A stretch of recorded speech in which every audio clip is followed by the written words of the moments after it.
Hey, what's going on guys? Welcome back to another video. So in this video, I'm going to be going over 5 basic movements that you guys can be trying out to test where your current level of flexibility or mobility is.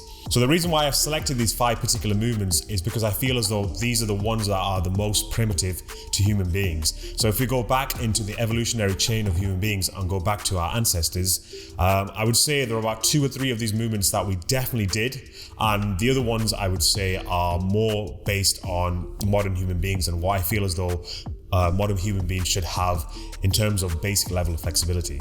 So the reason why I'm showing these stretches is I feel as though if you can master these 5 movements, then you're pretty much on the right track to living a pain-free physical life. Obviously that's excluding if you get any injuries, etc. But generally speaking, you will avoid the typical problems that most people suffer these days. For example, low back pain, knee pain, shoulder pain, etc. So with that out of the way, let's get straight into these movements. Number 1 is the free squat.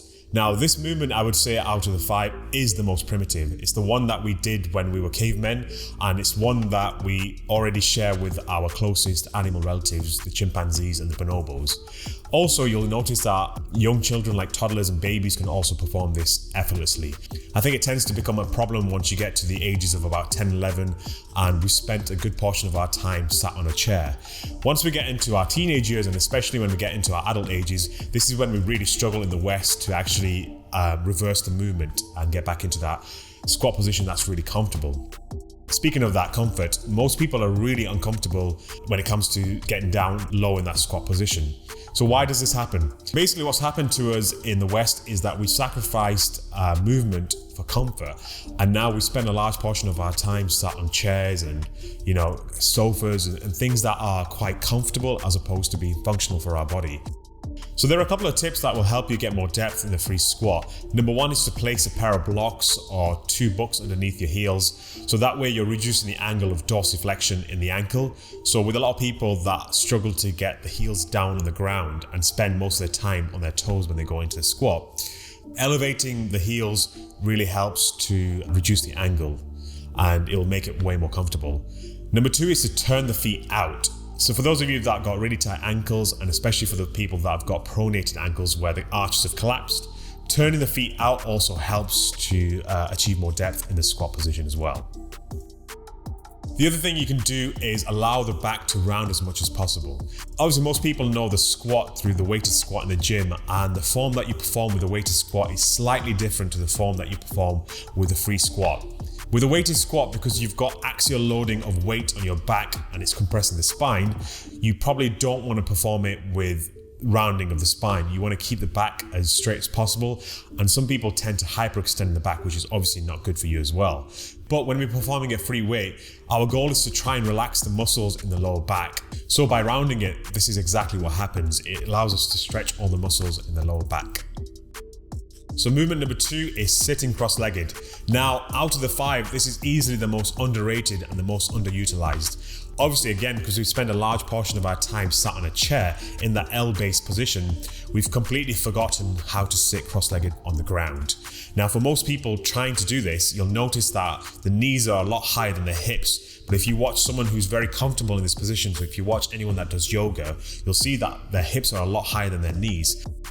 The reason why this position is so beneficial is it improves on the external rotation in the hips. Now, if you look into Ayurvedic medicine, they'll tell you that sitting cross-legged is great for the digestive system when you're consuming food. Plus, it allows us to use the full capacity of our lungs when we're breathing.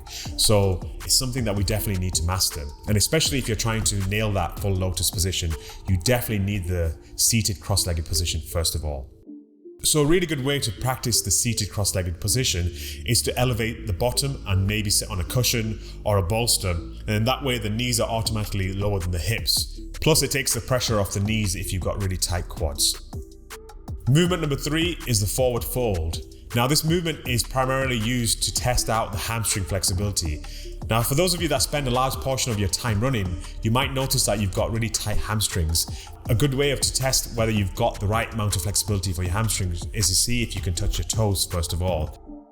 Now a large portion of us struggle to get our fingers beyond our knees, so this movement is really paramount. It's something that you need to nail straight away, especially if you still want to continue running long distances.